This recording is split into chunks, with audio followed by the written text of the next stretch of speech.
नमस्कार, मैं doctor Manju Bhargavi language tutorial में आप सभी का हार्दिक स्वागत करती हूँ।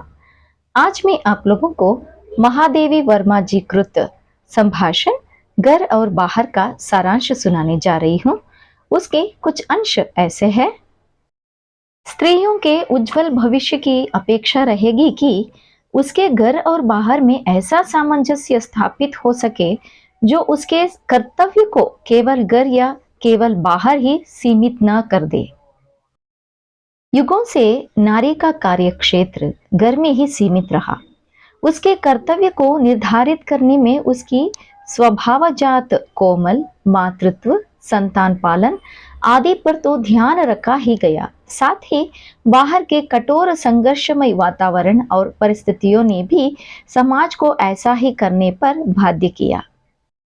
हम स्त्री जीवन को चारों ओर फैली हुई जटिलता में भी आदिम काल के जीवन जैसा सरल बनाकर रखना चाहते हैं, परंतु यह तो समाज तथा राष्ट्र के विकास की दृष्टि से संभव नहीं।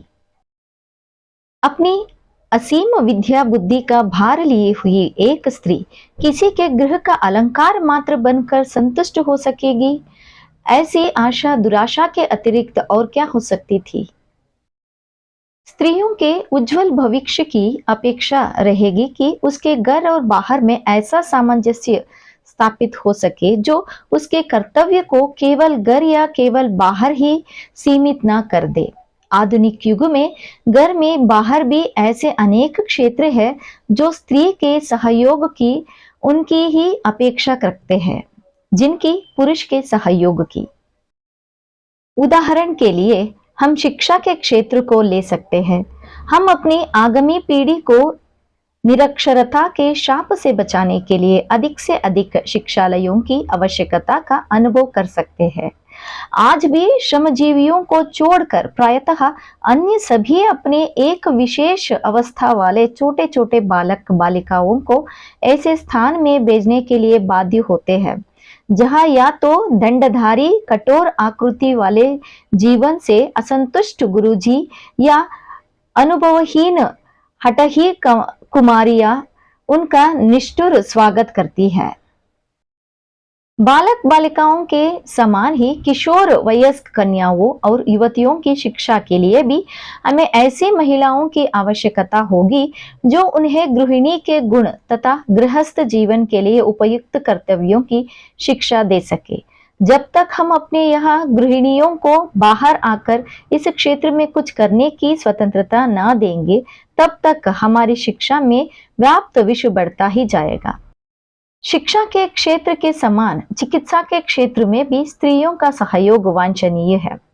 हमारा स्त्री समाज कितनी रोगों से जर्जर हो रहा है, उसकी संतान कितनी अधिक संख्या में असमय ही काल का ग्रास बन रही है, यह पुरुष से अधिक स्त्री की खोज का विषय है।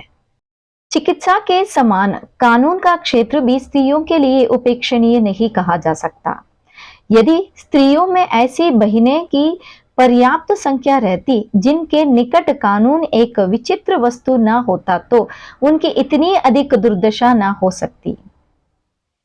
वास्तव में ऐसे विषयों में स्त्री की अज्ञानता उसी की स्थिति को दुर्बल बना देती है, क्योंकि इस दशा में न वह अपने अधिकार का सच्चा रूप जानती है और न दूसरों से स्वतंत्र का, जिसके पारस्परिक सामंजस्य उत्पन्न हो रही नहीं पाता। आज भी सार्वजनिक क्षेत्र में कुछ संतानवती स्त्रियां कार्य कर रही है और निश्चय ही उनकी संतान कुछ न करने वाली स्त्रियों की संतान से अच्छी ही है। आवश्यकता केवल इस बात की है कि पुरुष पंख काटकर सोने के पिंजरे में बंद पक्षी के समान स्त्री को अपनी मिथ्य प्रतिष्ठा की बंदिनी न बनावे।